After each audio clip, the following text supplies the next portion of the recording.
Students, Assalamu alaikum. This is science class for grade 5 and I am here, Ms. Zebnisa, your science teacher. I hope you all are fine and enjoyed your holidays, your weekend.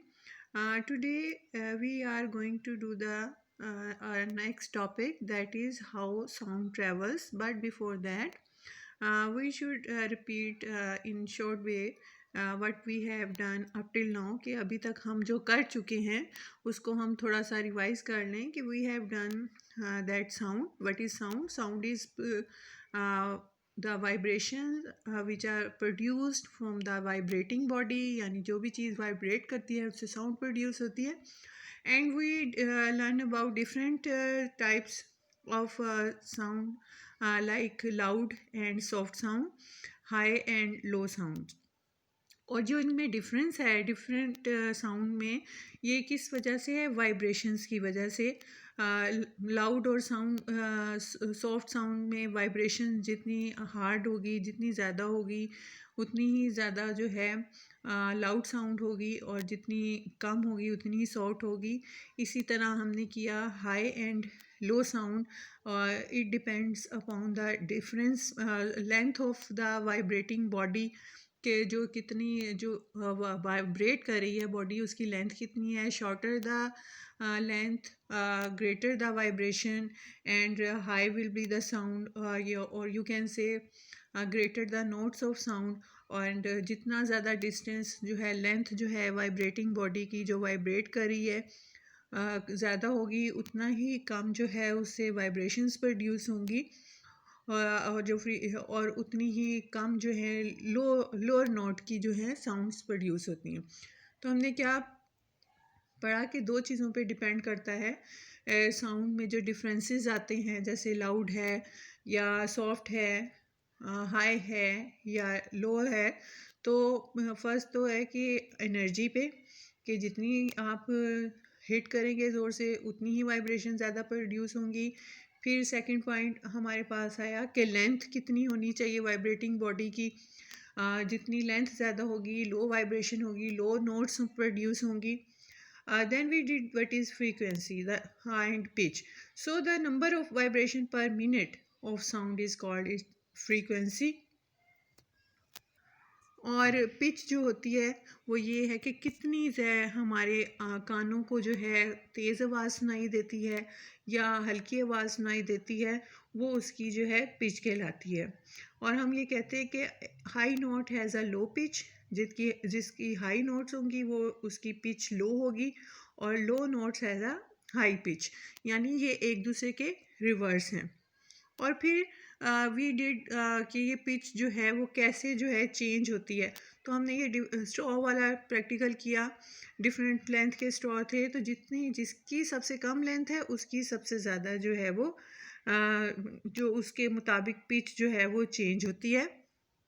और pitch भी जो है वो depend करती है कि कितनी length है, वाइब्रेट जो बॉडी कर रही है उसकी लेंथ कितनी है.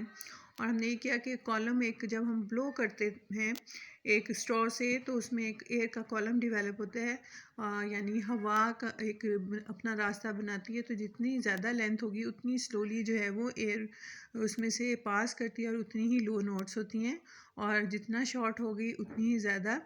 So the longest straw therefore makes the lowest pitch. जितना लॉन्ग होगा लो पिच होगी, और जितना शॉर्ट लेंथ होगी उतनी ही वाइब्रेशन मोस्ट क्विकली होंगी, और वो हाईएस्ट पिच बनाएगा. Now today we are going to do the how sound travel, के एक साउंड जो है वो कैसे ट्रैवल करती है थ्रू डिफरेंट मटीरियल्स.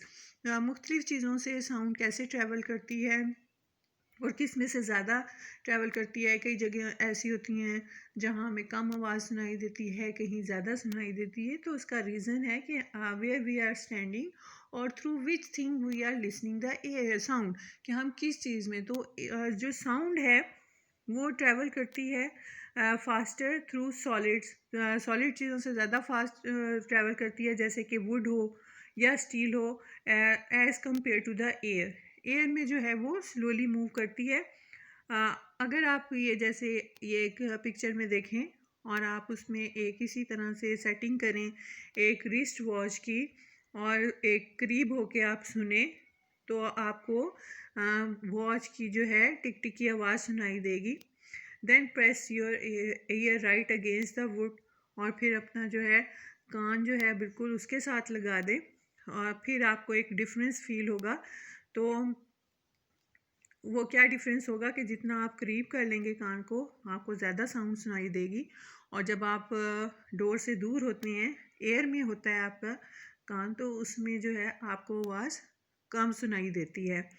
और अगर आप एक देखें कि कोई ऊंची आवाज़ कर है, जैसे बैंगिंग है फ्रॉम अ डिस्टेंस, बहुत दूर से, you will see them make the noise before you hear the sound. तो आप साउंड से पहले जो है उसका शोर जो है सुन लेते हैं। रोशनी आपको बैंगिंग में रोशनी जो है आपको ज़्यादा पहले दिखाई देती है, और जैसा कि हम पढ़ चुके हैं कि लाइट जो है सब चीज़ों से ज़्यादा फास्ट जो है ट्रैवल करती है। एज और before you hear the sound, आप आवाज़ सुनने से पहले आप लाइट देखते हैं। और इसका रीज़न क्या है कि साउंड जो है वो बहुत स्लो मूव करती है एज़ कम्पेयर टू लाइट। जैसे कि हवा में साउंड ट्रैवल करती है अबाउट 1083 फीट अ सेकेंड, और this is about a million time slower then the speed of light. यानी ये स्पीड ऑफ लाइट से वो मिलियंस कम है। आप खुद अंदाज़ा लगा सकते हैं कि ये बहुत ही कम नंबर है। तो अ, इससे ये हम जानते हैं कि light travels faster than the sound and sound travels slower than the light। और उसके अलावा एयर में जो है साउंड स्लोली ट्रैवल करती है as compare to solid material such as wood और स्टील, जैसा कि हमने ये इस एक्सपेरिमेंट से किया। That's all for today. Inshallah we will do the last topic tomorrow. Have a nice day. Allah Hafiz.